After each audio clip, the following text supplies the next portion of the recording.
আজকে আমার আলোচনার বিষয় ইচ্ছা হয় না, উত্থান হয় না এবং দ্রুত বীর্যপাত কার্যকারী একটি ঔষধ। দেশের এবং প্রবাসের ভাই বোনদের প্রতি সালাম। আসসালামু আলাইকুম।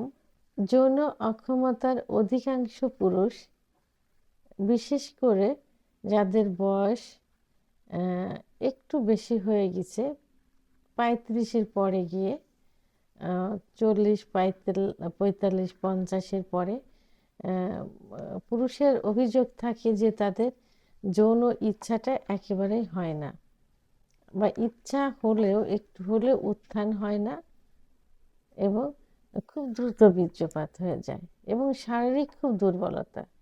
তাই এখন শুধু এই বয়স্ক পুরুষেই বলে না, ইয়াং যেসব ছেলেপুলেগুলো আছে, অর্থাৎ বিয়ের পরপরই 20-25 বছর বয়সের ছেলেদেরও কিন্তু একটা অভিযোগ থাকে যে তাদের ইচ্ছা হয় না, উত্থান হয় না, আবার উত্থান হলে সহবাসে সময় পায় না এবং শারীরিক দুর্বলতা হয়ে গেছে, অস্থিরতা, অবসন্নতা, মুখে রুচি নেই ইত্যাদি বলে থাকে।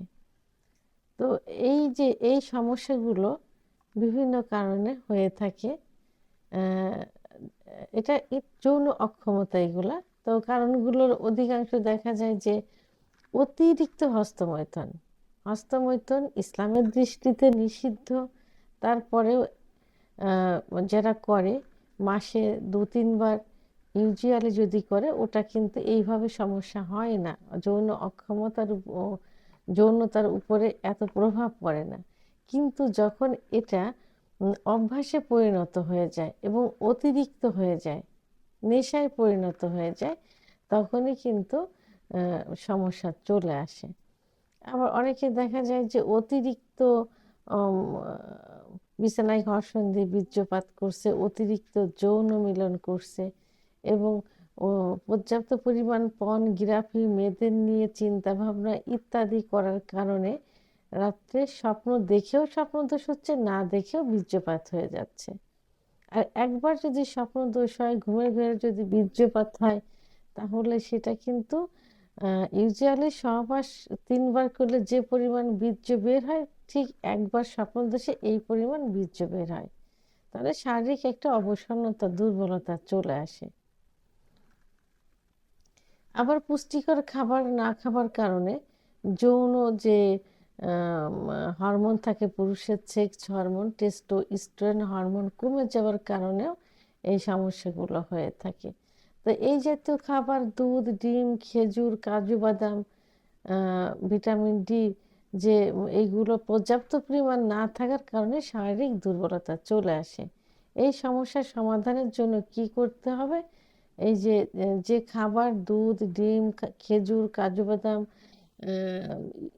সিজনালি যে সবজিগুলো তো খেতেই হবে, পাশাপাশি যে কারণে সমস্যাগুলো হয়েছে এই কারণগুলো বন্ধ করতে হবে, বাদ দিতে হবে। দিয়ে আমি আজকে একটি মাত্র আয়ুর্বেদিক ওষুধ বলবো।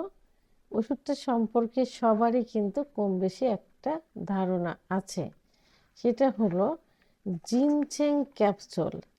জিনসেং ক্যাপসুল এটা একটা আয়ুর্বেদিক ওষুধ।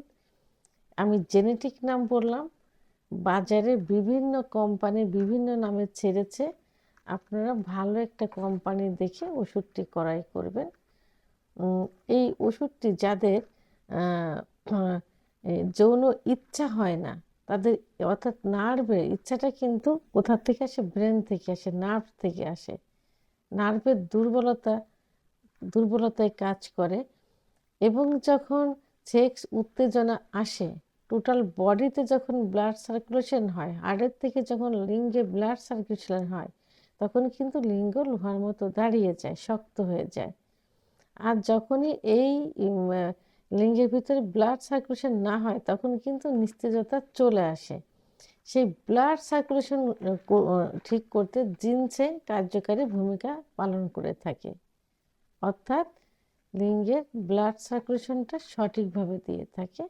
আবার সহবাসের সময় যারা পায় না, দ্রুত বীর্যপাত দূর করতে জিনসেং কিন্তু খুব ভালো কাজ করে থাকে।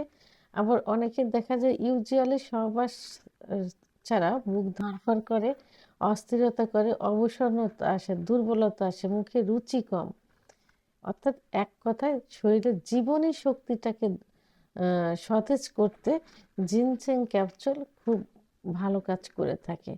তো এজন্য যৌন সর্বদিক থেকে যৌন দুর্বলতায় জিনসেং ক্যাপসুল 1 মাস থেকে 3 মাস পর্যন্ত সেবন করে যাবেন। এর পার্শ্ব প্রতিক্রিয়া খুবই কম। ওষুধটি দিনে 3 বার সেবন করবেন, খাবার 1 ঘন্টা পর কুসুম গরম দুধ সহ। যাদের উচ্চ রক্তচাপ থাকে তারা 2 বার সেবন করবেন এবং ডাক্তারের পরামর্শ অনুযায়ী অবশ্যই।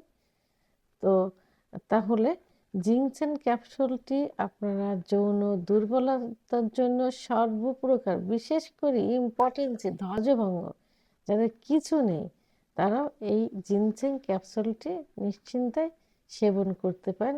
আয়ুর্বেদিক ক্যাপসুল, আমি জেনেটিক নাম বললাম, বাজারে বিভিন্ন কোম্পানি বিভিন্ন নামে ছেড়েছে। 1 থেকে 3 মাস পর্যন্ত সেবন করতে হবে। পাশাপাশি অবশ্যই দুধ, ডিম, খেজুর, কাজু বাদাম এবং ফলের রস সেবন করে যাবেন।